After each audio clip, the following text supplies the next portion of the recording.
हाँ, तो एक बार फिर से आपके अपने प्यारे डीजी एजुकेशन चैनल पर आप लोगों का स्वागत है भाई। कैसे हो? ठीक हो? लास्ट के चैप्टर की अपन बात करें तो राजस्थान की वेशभूषा चल रही है।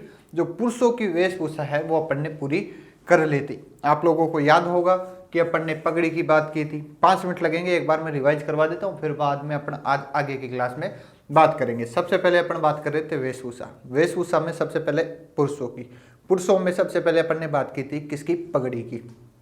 पगड़ी कहाँ पर बांधी जाती है? सिर पर बांधी जाती है। आन बान शान सबका क्या है? प्रतीक है। पगड़ी बांधने वाले को क्या कहा जाता है? छापदार कहा जाता है। फिर मैंने आपको बताया था कि जो राजस्थान नहीं, भारत नहीं, विश्व की सबसे बड़ी जो पगड़ी है वो अपने राजस्थान के पश्चिमी सांस्कृतिक केंद्र के बागोर हवेली में, और ये कहाँ पर है? उदयपुर में है। वहां पर क्या है? स्थित है। क्या? विश्व की सबसे बड़ी पगड़ी। और फिर अगला प्रश्न था क्या? पगड़ी बांधने वाले को क्या कहा जाता है? छापदार। ध्यान रखना, क्या कहा जाता है? छाबेदार है, छापदार, ध्यान रखना। फिर बाद में मैंने आप लोगों को कुछ अलग अलग पगड़ियों के नाम लिखाए थे, जैसे मदिल की पगड़ी हो गया, फूल पत्ती की पगड़ी हो गया, लहरिया पगड़ी हो गया, मोठड़ा पगड़ी हो गया। फिर कुछ एक पगड़ी है ठिकाने के हिसाब से, जैसे चुंडावत शाही पगड़ी हो गया, जसवंत शाही पगड़ी हो गया, राठौड़ पगड़ी हो गया, माना शाही पगड़ी हो गया। ये पगड़ियों के नाम थे। आप लोगों को इनके ठिकाने, ये कब कब पहनी जाती हैं, आप लोगों को याद होना चाहिए। जैसे वो प्रश्न पूछ सकता है कि निम्न में से कौन सी पगड़ी दशहरे के दिन पहनी जाती है, कौन सी पगड़ी विवाह के अवसर पर पहनी जाती है, कौन सी पगड़ी भैंसरोडगढ़ ठिकाने में, बदनौर ठिकाने में पहनी जाती है, या सलूम्बर ठिकाने में पहनी जाती है, देवगढ़ ठिकाने में पहनी जाती है। वो जैसे भी पूछे वो उसकी क्या है? मर्जी है। अपना काम है क्या करना? याद करना। इनसे ही पूछेगा। अब तक मैंने जितने सारे प्रश्न देखे हैं, घूम फिर के ये पगड़ी बार बार आ रही है। हो सकता है कभी एक आध अलग आ जाए, तो वो तो आरपीएससी है, आरपीएससी के बारे में कथन है, याद कर लो, जाने क्या पूछ ले।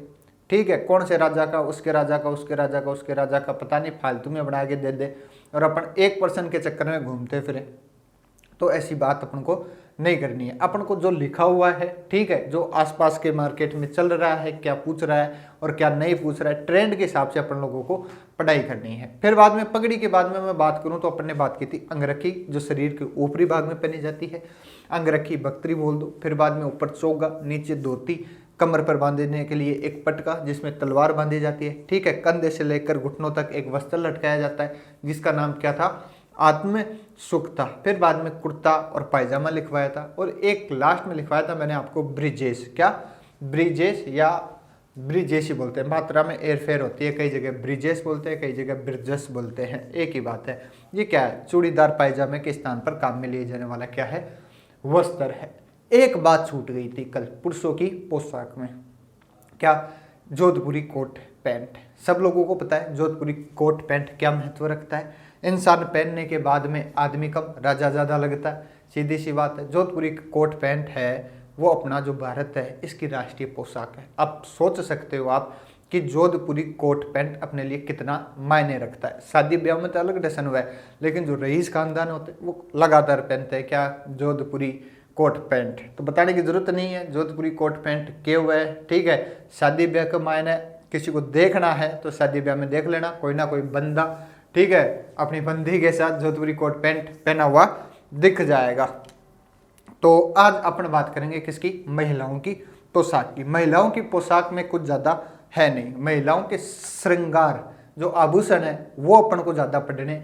ठीक है, पोशाक में इतनी माथापच्ची नहीं है, गिनती के 3-4 है, वही से बार बार प्रश्न पूछता है। जैसे मैं आप लोगों को बताऊं, एक तो लहरिया पूछेगा, ठीक है, एक पूछेगा पोंचा। तो पहले तो ये दोनों एक प्रकार की ओढ़नी है, तो वो पूछ लेगा कि जो पोंचा है वो किस दिन, हाँ ठीक है, किस दिन पहना जाता है। तो जाहिर सी बात है जब बच्चे का जन्म होता है तब पोंचा पहना जाता है। पीला पोंचा कब पहना जाता है, गुलाबी पोंचा कब पहना जाता है, लहरिया किस दिन पहना जाता है। और 2 वस्त्र मुस्लिम महिलाओं के भी वो पूछता है, सरारा, तिलका। फिर कुछ आदिवासी महिलाएं हैं उनकी साड़ी हैं, जैसे तारा भात हो गया, केरी भात हो गया, ज्वार भात हो गया। ये सारी बात अपन को आज की क्लास में करनी है। ज़्यादा से ज़्यादा 5, 10, 15 मिनट मान लो, इसमें मामला सेटल हो जाएगा। फिर अपने राजस्थान की जो वेशभूषा है वो भी कंप्लीट हो जाएगी। फिर आगे अपने नए चैप्टर की तरफ फिर बढ़ेंगे। तो करें ना शुरू? ठीक है, तो उससे पहले ही अपना क्या डीजी एजुकेशन। क्या करना है, सब्सक्राइब करना है, बताने की जरूरत नहीं है आप लोगों को, ठीक है। और जो भी पहली बार आए हैं क्लास देख रहे हैं, अगर उन्होंने पहले की क्लास नहीं देखी है, यहाँ से डायरेक्ट समझ में नहीं आएगा, पहले वापस जाओ आप, जो पहली क्लास है वेशभूषा की वो लो और फिर बाद में आप सेकंड क्लास लेना, ठीक। तो करते हैं अपना शुरू। ये लो भाई, तो हेडिंग डालो महिलाओं की पोशाक या महिलाओं के वस्त्र।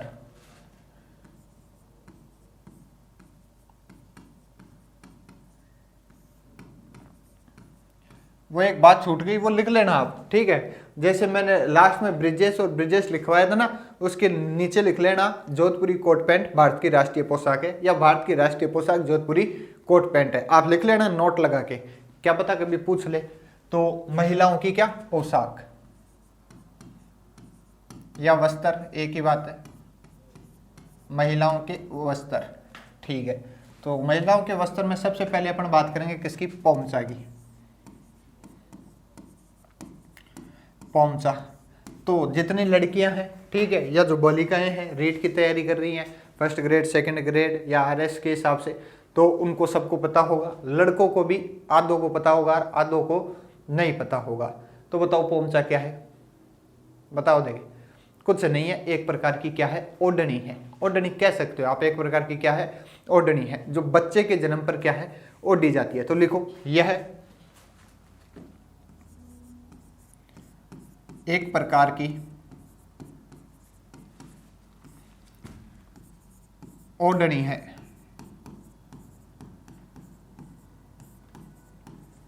ओढ़नी है। फिर बाद में लिखो यह बच्चे के जन्म पर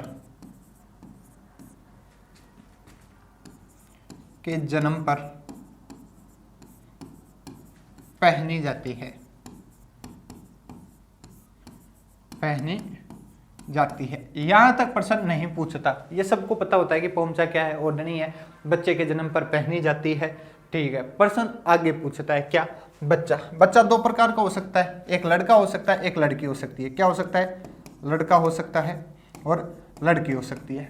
भगवान ने कोई भेदभाव नहीं किया है, ठीक है। भगवान ने गुणसूत्र दिए हैं, जिस हिसाब से गुणसूत्र मिलेंगे उस हिसाब से या तो लड़का होगा या लड़की होगा। अपन ने भी भेदभाव नहीं किया पोमचे के अंदर। उसने अपन ने क्या किया, जो लड़का होगा तो अपन पीले रंग का पहनेंगे, क्या, पीले रंग का पोमचा पहनेंगे। और लड़की होगी तो बताओ सदाबहार कलर, ठीक है। पैदा होते ही एक ही कलर, कौन सा, गुलाबी, ठीक है। बताने की जरूरत है क्या, गुलाबी रंग बोलते ही समझ जाना क्या, लड़की, और पीला मतलब लड़का। ये दो कलर हैं। तो प्रश्न ये पूछता है कि लड़के के जन्म पर किस रंग का पोमचा पहना जाता है। वो दे देगा बैंगनी, नीला, हरा, पीला, लाल, काला, धोला, जो भी उसके मन में आए। अपन को याद रखना है क्या, पीला, ठीक है। और लड़की पूछे, ठीक है, बच्ची पूछे तो कौन सा, गुलाबी, ठीक है। तो लिख लो, जल्दी से लिख लो, बस इतना ही है पोमचे के अंदर, मामला सेटल। पहला वस्त्र समाप्त, कौन सा, पोमचा। वस्त्र, ये आभूषण, इनमें ज्यादा दिमाग लगाने की जरूरत है नहीं, सीधी सीधी चीजें हैं। अब पोमचा है तो है, समझने की क्या जरूरत है भाई साहब, याद करो और आगे बढ़ो, चिल करो, बस समझने वाली कोई चीज नहीं है इसमें। लिख लिया, चले आगे। चलो भाई सेकंड डालो, पोमचा के बाद में डालो लहरिया। लहरिया, देखो पूरे भारत में है ना, जो लहरिया है ना, अपने राजस्थान का प्रसिद्ध है। राजस्थान में भी आप कह सकते हो जयपुर का प्रसिद्ध है। अपने राजस्थान की बहुत सी चीजें प्रसिद्ध है, आप लोगों को पता ही नहीं है। लोग दूर दूर से शादी ब्याह की शॉपिंग करने अपने जयपुर, अपने राजस्थान में आते हैं, ठीक है। शादी की शॉपिंग करने ही नहीं, शादी करने भी राजस्थान में आते हैं। आप लोगों को पता होगा भारत का सबसे बड़ा अमीर परिवार कौन सा है, अंबानी। शादी करने कहाँ आता है, राजस्थान में। कोई भी हो, रतन टाटा हो, बिरला हो, कोई भी हो, सब शादी करने आते हैं, ठीक है। बॉलीवुड की सबसे मशहूर एक्ट्रेस कैटरीना कैफ कहाँ आई, राजस्थान आई। क्यों आते हैं भाई ये सब, भाई अनोखा है क्या राजस्थान। बस अपन नहीं पहचान पा रहे, अपन अपनी संस्कृति को भूलते जा रहे हैं। बाकी सब देख रहे हैं कि राजस्थान में ये है, राजस्थान में वो है, राजस्थान में लहरिया है, ठीक है, लेकिन अपन नहीं। नाम ना आपने लाग रहे 12 को तीर, ठीक है, तो ऐसा मत करो। अपने जो वेशभूषा है, ठीक है, जो अपने आभूषण है, अपनी जो संस्कृति है, पढ़ाई के साथ साथ उसको भी मत छोड़ो। हाँ, तो अब बताओ लहरिया क्या है? कुछ नहीं है, लहरिया भी एक प्रकार की क्या है? ओढ़नी है। सब ओढ़नी है, एक प्रकार की चीज। लिख लो, यह भी एक प्रकार की ओढ़नी है। ओढ़नी मतलब चुन्नी टाइप ही है, ये भी एक प्रकार की लुगड़ी टाइप नहीं होते, वैसे ही है, ये भी एक प्रकार की क्या है? ओढ़नी है। तो अब बताओ लहरिया। अब लहरिया में क्या है कि ये अलग अलग रंगों में आता है लहरिया। कोई कभी सादा कलर में आ जाएगा, कभी और पीले में, लाल में, अलग अलग कलरों में आता है। तो सबसे जो बेस्ट लहरिया माना जाता है ना, वो पचरंगी रंग का लहरिया माना जाता है। तो लिखो, सबसे श्रेष्ठ लहरिया, सबसे श्रेष्ठ लहरिया पचरंगी लहरिया माना जाता है, माना जाता है। आप लोगों ने कई गानों में भी सुना होगा कि जब लड़की लूट जाती है, ठीक है, लड़की लड़के से नाराज हो जाती है, तो लड़का गाना गाता है कि रूठे मत रहे, तेरे लिए लाऊं मैं जयपुरो लहरियो, पचरंगी लहरियो तने ला दियो। ठीक है, आपको गाना नहीं है, आपको सिर्फ पढ़ना है। ध्यान रखना कि सबसे श्रेष्ठ लहरिया कौन सा होता है? पचरंगी लहरिया होता है। फिर बाद में यहाँ पर एक लाइन और जुड़ती है, क्या? एक व्यक्ति है मलिक मोहम्मद जायसी। इनका जितना बड़ा जिक्र होना चाहिए था उतना बड़ा नहीं है। ये आप अपन जब रानी पद्मावती की कहानी पढ़ेंगे तब इनका थोड़ा सा नाम हो जाता है। ये किताब लिखते हैं पद्मावत, जिसमें ये पूरी जो रतन सिंह वाली, अलाउद्दीन खिलजी वाली कहानी है वो बताते हैं। यहाँ बात क्या है? यहाँ बात यह है कि ये जो मलिक मोहम्मद जायसी है ना, ये एक लहरिया का नाम बताता है, और जिसका नाम क्या है? समुद्र नामक लहरिया। तो एक बार चलते आरपीएससी ने पूछ लिया था कि समुद्र नामक लहरिया का उल्लेख या जानकारी किसने दी, तो कौन है भाई साहब? मलिक मोहम्मद जायसी। तो ध्यान रखो, थोड़ा सा लिख लो। तो लिखो, मलिक मोहम्मद जायसी ने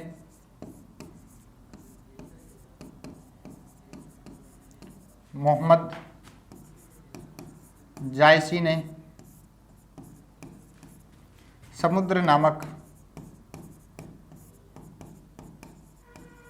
लहरिये का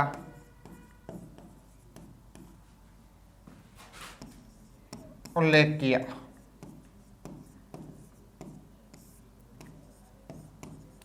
बस, लहरिया समाप्त। लिख लो जल्दी से। लहरिया के अंदर तीन ही बातें। यह भी एक प्रकार की ओढ़नी है, ठीक है। सबसे श्रेष्ठ लहरिया कौन सा है? पचरंगी लहरिया, ठीक है। और मलिक मोहम्मद जायसी ने समुद्र नामक लहरिये का क्या किया है? उल्लेख किया है। बस, ये तीन से लहरिया आपका प्रश्न हो जाएगा। और लहरिया एक प्रश्न और कह सकते हो कि आप बन सकता है, लहरिया ओढ़ा कब जाता है? ठीक है, तो ये श्रावणी तीज पर। कब? श्रावणी तीज पर। तो ये भी लिख लो, लहरिया ओढ़ा कब जाता है, या ओढ़ी कब जाती है? श्रावणी तीज पर।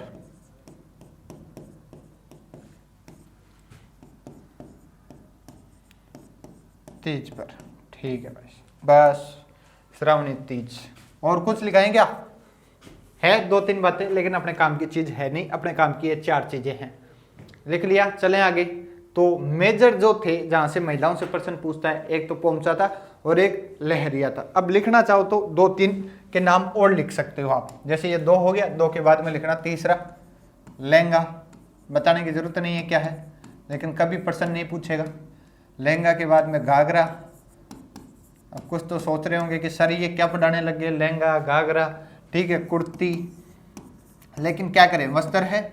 जैसे पुरुषों के वस्त्र है वैसे महिलाओं के वस्त्र है। लहंगा, घाघरा, कुर्ती, ठीक है, काचला, ये सारे वस्त्र हैं। यहां से कभी प्रश्न नहीं पूछता, ज्यादा लहरिया और पोमचा से ही पूछता है। इसके अलावा कुछ मुस्लिम महिलाओं के दो तीन वस्त्र हैं, तो वो भी लिखो, मुस्लिम महिलाओं के वस्त्र। ये कभी पूछ लेता है चलते ही। तो दो है, एक सरारा और एक है तिलका। तो याद कर सकते हो, सरारा सरारा साथ में तिल का है, बस दो ही हैं क्या, सरारा और तिल का। ल है ये ध्यान रखना, सही से लिख देते हैं आपके लिए। कहाँ गया, ये लो, ये सरारा और तिल का। तो नॉर्मल वस्त्र, मुस्लिम महिलाओं के वस्त्र, ठीक है। और फिर बाद में आगे चलते हैं तो आदिवासी महिलाओं के, ये भी लिख लो, आदिवासी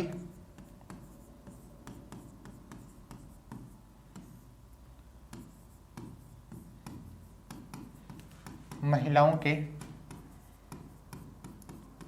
वस्त्र।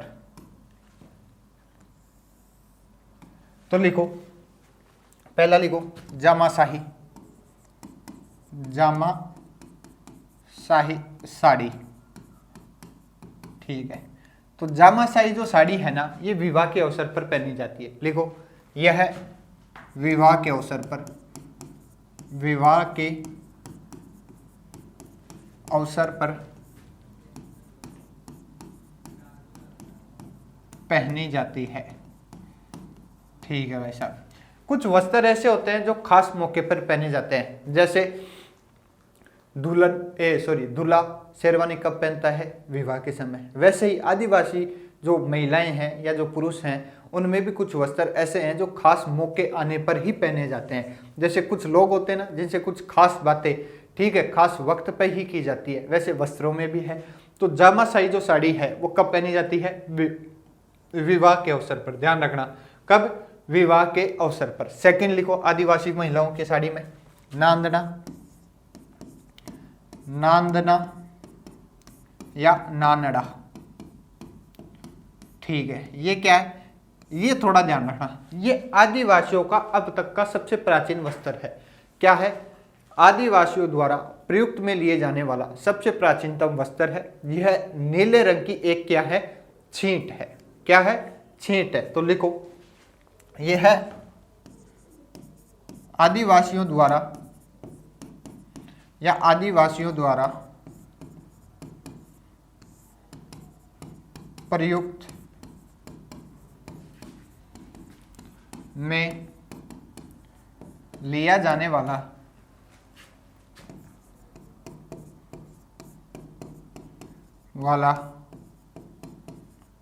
प्राचीनतम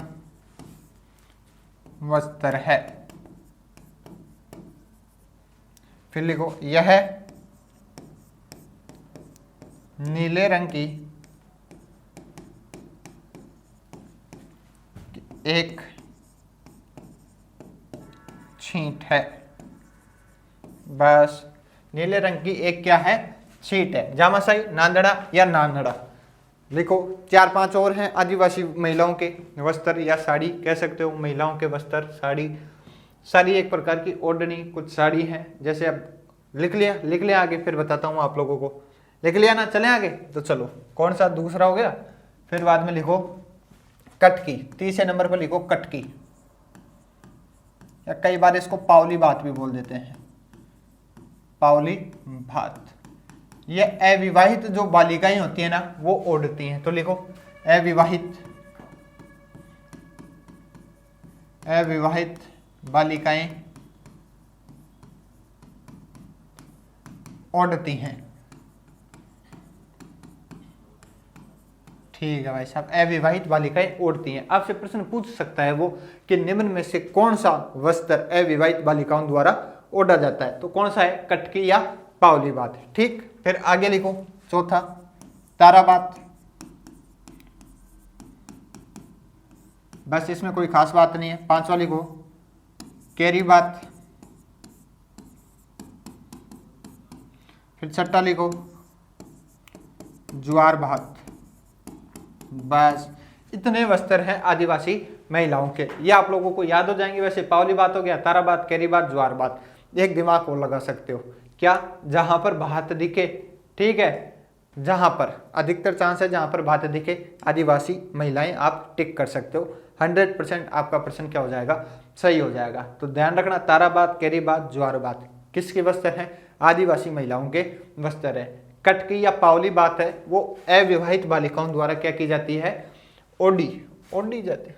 ये गलत लिख दिया, अविवाहित बालिकाओं द्वारा ओढ़ती हैं, हाँ ये सही है, ओढ़ती हैं, मैंने ओढ़ी जाती हैं, ओढ़ती हैं, एक ही बात है। तो ये हो गए आदिवासी महिलाओं के, अपना चैप्टर हो गया पूरा, बस इतने ही है। पुरुषों के हो गए, ठीक है, नॉर्मल महिलाओं में जो वस्त्र होते हैं, पोंचा, लहरिया, ठीक है, घाघरा, कुर्ती, काचला, वो हो गए। मुस्लिम महिलाओं के सरारा, तिलका हो गए। आदिवासी महिलाओं के 5-6 वस्त्र हो गए, जिनमें ताराबात, केरीबात, ज्वारबात है, एक पावली बात होगी, और उससे ऊपर चलें तो ये जामाशाही साड़ी है। जामाशाही साड़ी के बाद में एक नांदड़ा और नानड़ा है। अब अपन लेंगे राजस्थान के आभूषण, ठीक है, या फिर कोई एक बीच में एक चैप्टर और है छोटा सा, वो ले लेंगे, फिर बाद में अपन कंटिन्यू अपनी क्लास करेंगे। सबसे पहले इनके अपन एमसीक्यू लेंगे। अपने राजस्थान के रीति रिवाज हो गए, ठीक है, वेशभूषा हो गए, इनके एमसीक्यू अभी तक आप लोगों को नहीं करवाए, टेस्ट नहीं लिया है, तो एक बार इनके करवा देते हैं, फिर बाद में अपन देखते हैं कि आगे क्या लेंगे। जब तक आप लोगों का काम है क्या, पढ़ना। जो चीज़ें मैंने आप लोगों को लिखाई हैं वो आप लोग याद करो, और पीछे का जो चैप्टर है वो भी आप साथ के साथ रिवाइज करते जाओ। राजस्थान के साथ साथ जो दूसरे सब्जेक्ट हैं, जैसे हिस्ट्री तो पढ़ ही रहे हैं, तो हिस्ट्री, पॉलिटी, ज्योग्राफी, इकोनॉमिक्स, ठीक है, मैथ्स हो गया, रीजनिंग हो गया, साइंस हो गया, हिंदी, इंग्लिश हो गया, ये भी आप साथ के साथ पढ़ें। अगर इनके बिना तो सिलेक्शन ही कैसे होना है, ठीक है, तो साथ के साथ आप पढ़ते जाएं।